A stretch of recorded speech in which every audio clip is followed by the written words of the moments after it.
why I stopped explaining myself, and what that changed. If you're watching this and you feel like you've pulled back from people, not because you don't care, but because you're tired, this is for you. This isn't medical advice. I'm not here to diagnose anything or tell anyone what they should do. I'm just sharing my experience. There was a time when I tried to explain everything. I tried to explain why I was tired, why I didn't have the energy to talk, why I canceled plans, why I needed space, why I couldn't just push through. I explained my pain, I explained my mental health, I explained my limits, and every explanation cost me something. Not just time, energy. Explaining meant reliving things. It meant answering follow-up questions. It meant defending my reality. It meant trying to sound calm and reasonable when inside I was already exhausted. At some point, I realized that explaining myself wasn't helping me feel understood. It was making me shut down. A lot of people assume that when someone stops explaining themselves, it means they've stopped caring, that they're rude or distant or lazy or dramatic. But for many of us, silence isn't about not caring. It's about capacity. Explaining takes emotional energy, mental energy, sometimes physical energy.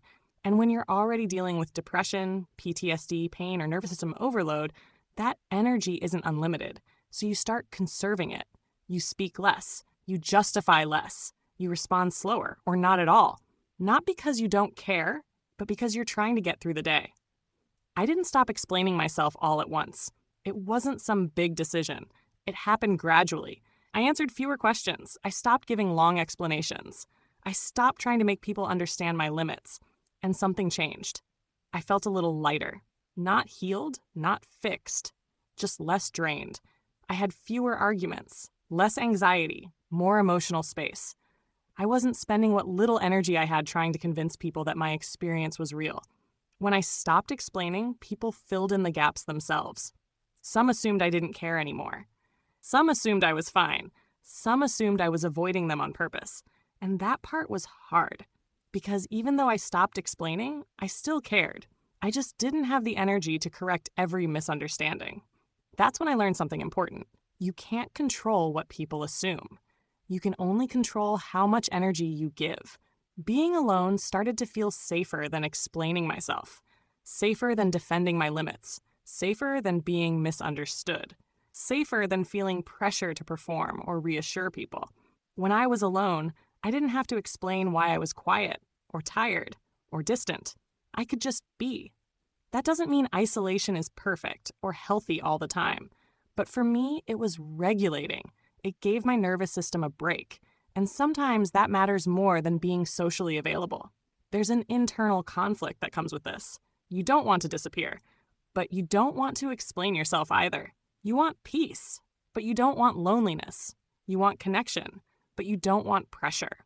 Holding all of that at once is exhausting. If you feel stuck in that space, you're not doing anything wrong. You're navigating limited capacity in a world that expects unlimited access. Now I communicate differently. I keep answers short. Sometimes I don't answer at all. I explain only to one or two people who feel safe, people who don't require long explanations, people who don't question my limits.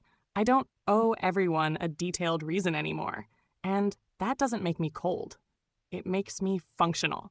The hardest part of stopping explanations wasn't other people. It was guilt. Guilt for not showing up. Guilt for disappointing people. Guilt for needing space. It took time to understand that guilt doesn't always mean I'm doing something wrong. Sometimes guilt just means you're choosing yourself in a world that benefits when you don't. Stopping explanations taught me a few things. My energy is finite. Understanding isn't guaranteed. Peace matters more than approval. Silence can be a boundary. Functioning doesn't require justification. I don't have to be fully understood to be valid. If you're tired of explaining yourself, if being alone feels safer, if you still care but don't have the energy to show it the way people expect, you're not broken.